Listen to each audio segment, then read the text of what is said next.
White Crane Kung Fu.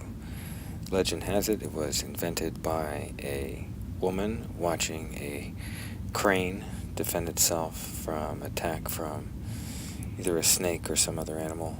Other legends say that she attacked the snake with a stick and it was able to defend itself. Regardless, I find these movements tremendously helpful in loosening up the body and developing striking power, or Fa Jin, as it is called when you issue force with a vibrational energy.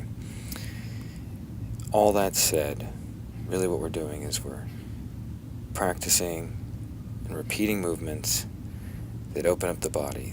This one, the swing, gets the shoulders moving, shoulder blades moving across the back of the ribs, and really just starts moving the shoulders in such a way that you don't have anything stuck or sticky in the shoulder blades lying down on the ribs, not rising up, not with tight traps.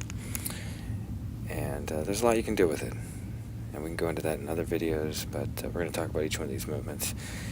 The whip, you're basically learning how to move your arms like a whip, from very relaxed and loose, pulling the shoulder blades back, almost like a pulling movement, drawing the elbows towards the ribs, and then from that cocked position, firing the hands forward and then stopping them as fast as you can, and it causes this whipping motion that you can then use in your hooks and other strikes, and you can even strike someone with the inside of your hand if you were doing this with a single arm.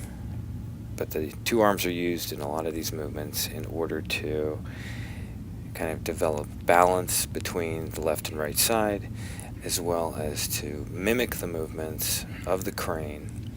This one I call the Y wing because it's making the shape of the Y when you're standing up, and you've kind of got the pushing down pressure with the arms as if you were a bird flying. And you could probably pick any animal and study its movements. The crane has an elegance and a beauty to it that lends itself towards something, I guess, particularly interesting or pretty, but at the same time, these movements are supposed to develop true power, true martial arts skill.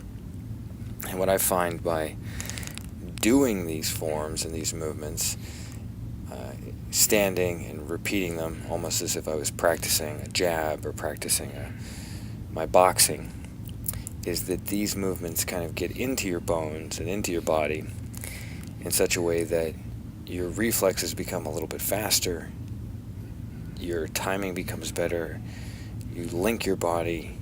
You know, you can almost look at this as like a snatching movement, almost drawing from the ground and throwing up overhead and then sticking it with a stop. And I'm speeding up there a little bit to see what it looks like when you move faster. But you can do these very slow and you can do them very fast. This is the rising block. And you'll see a similar rising block in the basics of karate. It's argued that because White Crane is an older style in China, and that the Japanese borrow a lot of their culture or adapted a lot of Chinese culture to create their own, that the karate of Okinawa is actually based on White Crane Kung Fu. So take that for what it's worth. I mean, that's your Wikipedia homework if you want to read the myths and legends that are out there. Ultimately, what's most important is that you study these movements and you practice them.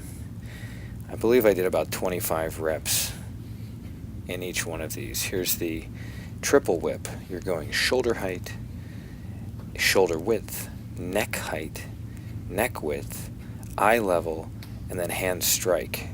and it's quite painful to smack the sides of your hands together until you condition your hands to be able to take the abuse. Now, if you want to do that, that's fine. I don't think it's necessary to get the benefit. It's, I guess, if you want to be practicing striking with these movements, you need to get used to your hands hitting something pretty hard. So hand on hand is about as hard as you need to practice. I made up some of these names because I consider this my art, actually.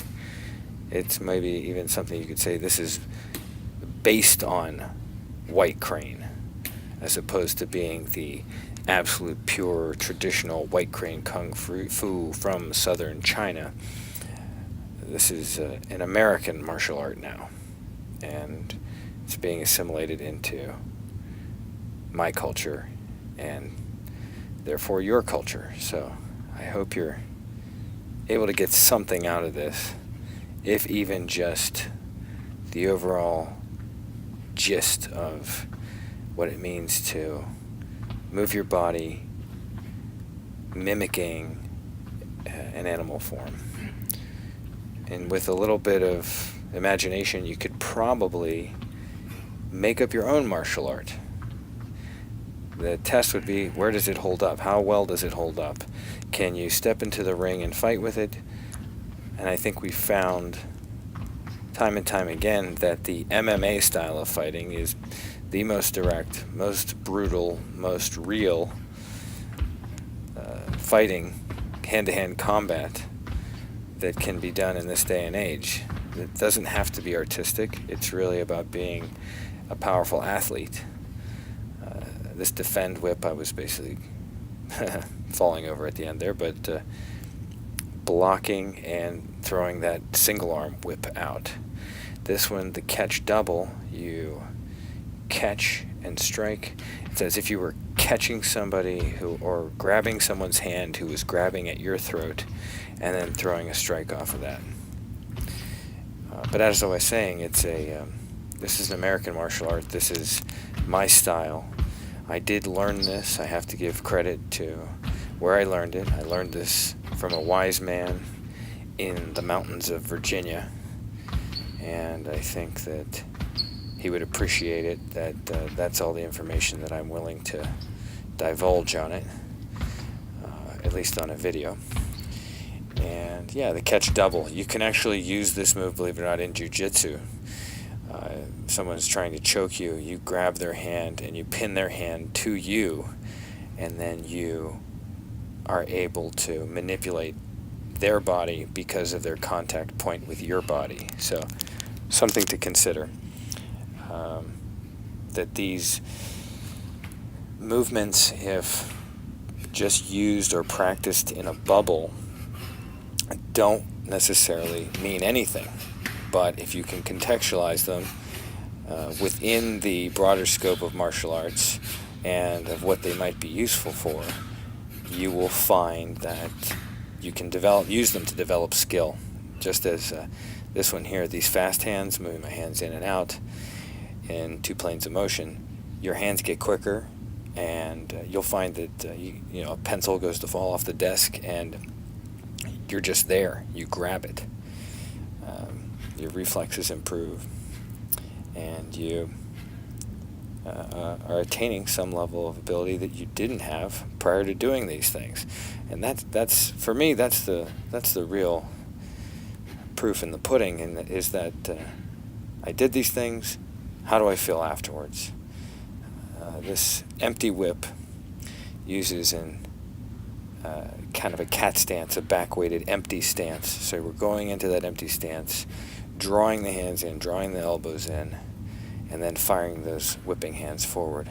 So it's kind of receiving and then exerting and producing force. So bringing in, throwing out, bringing in, throwing out.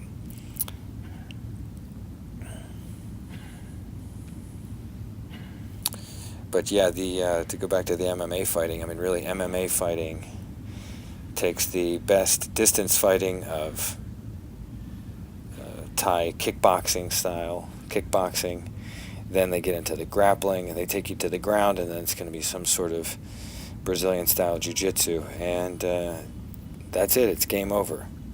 If you can stand up, box, and punch, and kick, that's phenomenal, and you can knock somebody out before they can get to you, then you're the better fighter. Once they get their hands on you, they're going to try to get you to the ground, and if they get you on the ground and they have put the time in the Brazilian Jiu-Jitsu arena, you don't have much chance.